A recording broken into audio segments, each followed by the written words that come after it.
Hello everyone, I'm Forrest McFreelove, and this is Speedplay Netherlands number 16. So we have a bit of a coalition against us, including Brittany, Milan, and a few random minor powers in central Germany. Brittany is allied to Haiti, so we're not going to declare war directly on them, as I want to keep this as centralized to Europe as we can. So we declare war on Saxony, and we're just going to basically destroy them and all of the other central German states before dealing with anything else.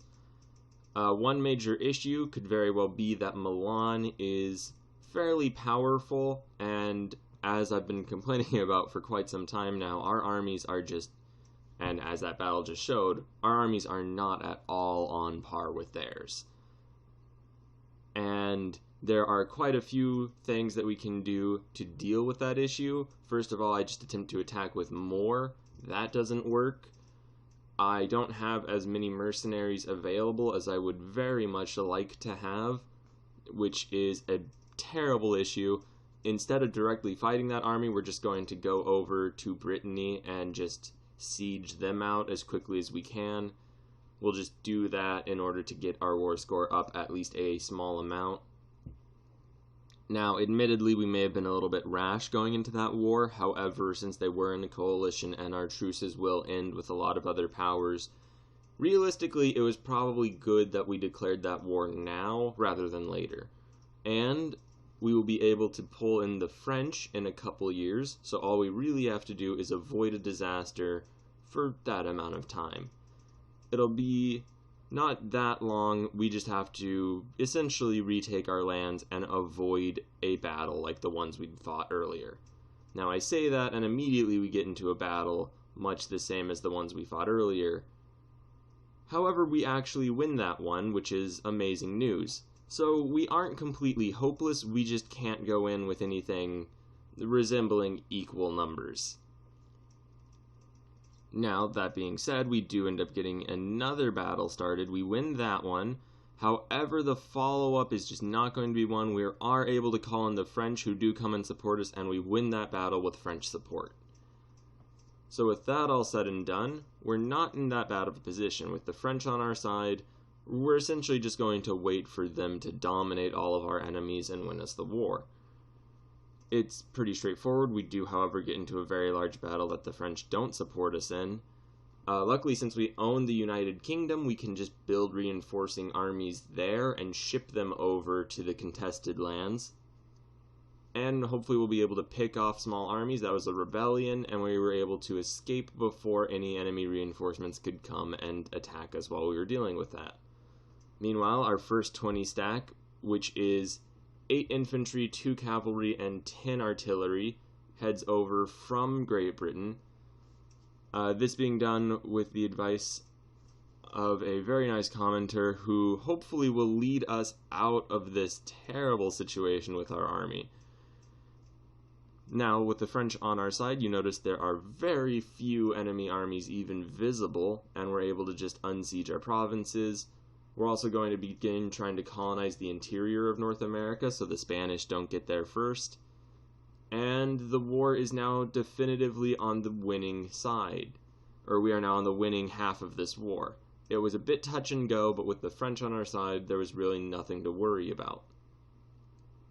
And there we go, the French just won another battle. And we are making good progress.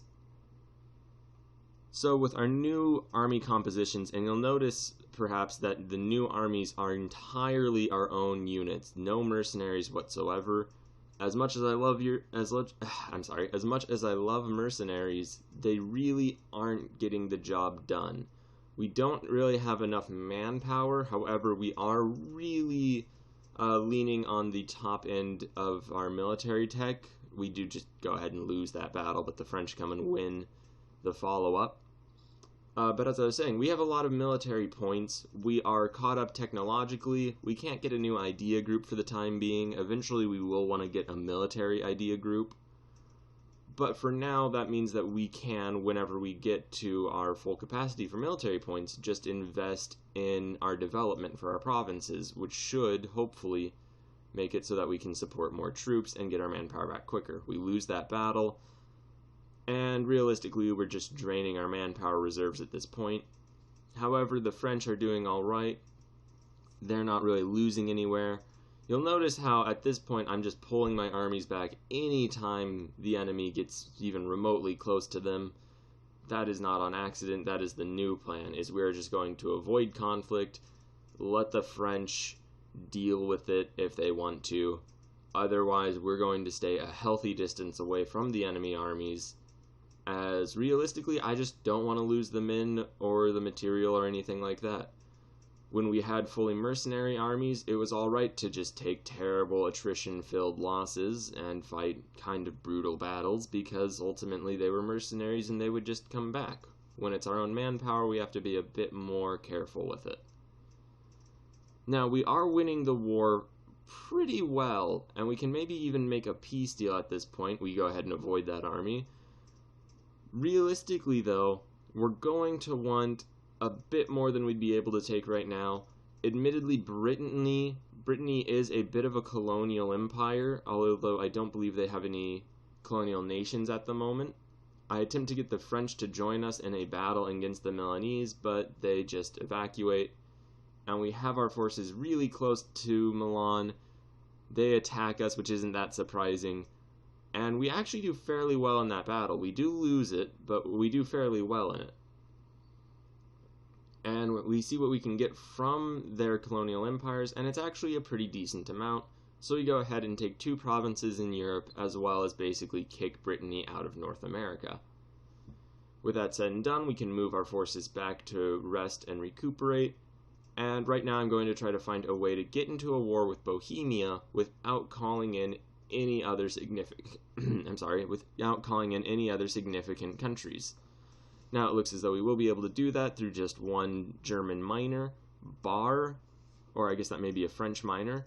At any rate, we can go ahead and get our forces set up to declare this war.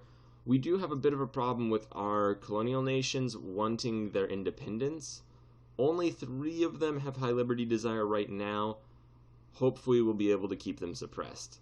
At any rate, we declare war on Bar, and we go ahead to just siege out all 3 of their provinces. It should be done relatively quickly, as only 2 of them have forts. We do call in the Poles.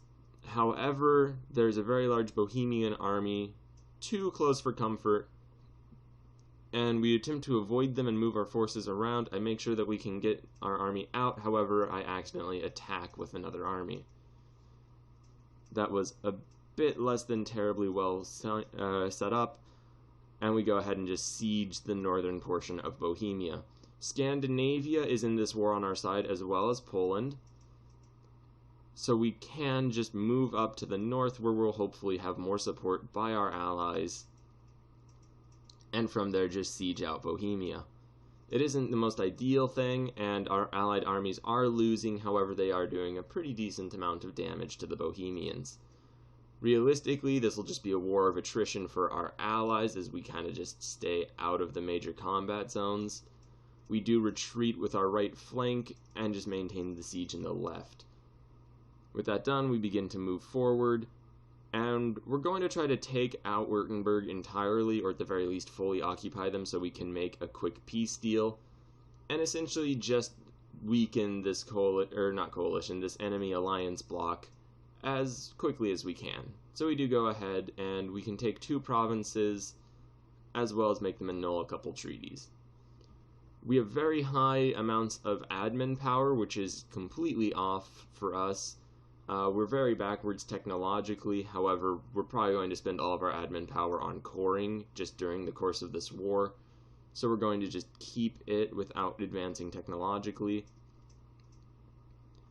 We do go ahead and win a few battles on our own, or realistically as much as I can say on our own, considering how much help our allies have given us.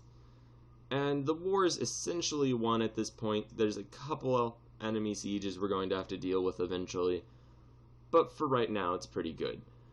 We do support one of our allied armies, and we win the battle following, and at this point we're just going to see what we can get from Bohemia. We may end up having to siege them out entirely, or at least for the most part. We do build an entire stack of every mercenary available, and we're just going to use them to bludgeon the remaining enemy armies away, as they significantly are outnumbered by our mercenaries. And with that done, we can go ahead and split them up for some sieges. There is Nuremberg, which is going to be a bit of a problem. However, our allied army just comes in and destroys it.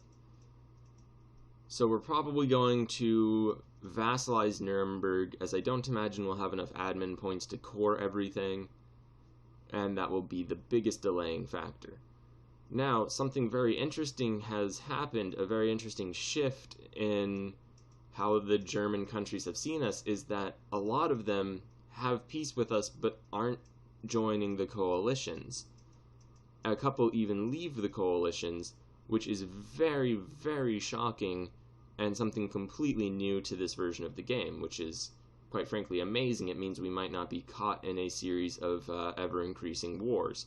We do go ahead and vassalize Nuremberg, as well as take just a series of lands from Bohemia to just push our border one step further. Now, with that all said and done, we do still have to worry about our colonial nations maybe wanting independence.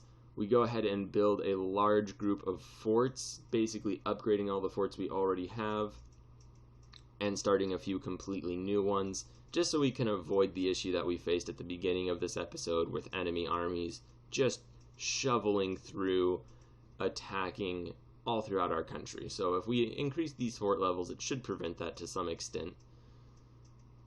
And we're going to wait until we've cored one of these provinces to peace out with Bar. We don't really want their province that juts into France, just because it would look a bit awful, and we don't actually have the overextension able to take that. So we take those two provinces, make peace, and we are in a new era. As long as we keep bringing our allies in, or just not being ridiculous with the wars that we fight, it looks as though we can hold our own, and it looks as though we can definitely hold our own with our allies in tow. Thank you very much for watching. Please like, share, and subscribe.